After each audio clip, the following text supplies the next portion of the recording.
RG1 civil department ఆవరణలో doctor BR Ambedkar 135వ జయంతి వేడుకలను ఘనంగా నిర్వహించారు. SC/ST ఎంప్లాయీస్ అసోసియేషన్ ప్రతినిధి రంగస్వామి ఆధ్వర్యంలో జరిగిన ఈ కార్యక్రమం సందర్భంగా ముందుగా జెండా ఆవిష్కరణ గావించారు.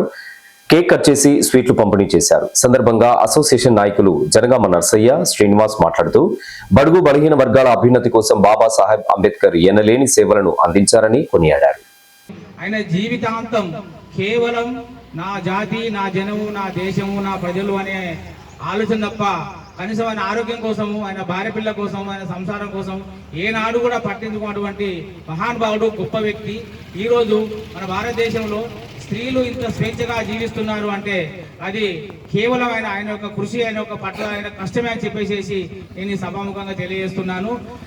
స్త్రీలను ఒక ఆట బొమ్మలాగా, ఒక వస్తువులాగా ఈరోజు మనం వాడుతున్నాము యంత్రాలను. ఆ యంత్రాల లెక్క చూసినటువంటి రోజులలో స్త్రీకి సమాన హక్కు కావాలి, స్త్రీ కూడా మనలో సమానము, స్త్రీకి కూడా అన్ని హక్కులు ఇవ్వాలి, ఆస్తి హక్కు ఇవ్వాలి, ప్రతి దాంట్లో స్త్రీ సగభాగము.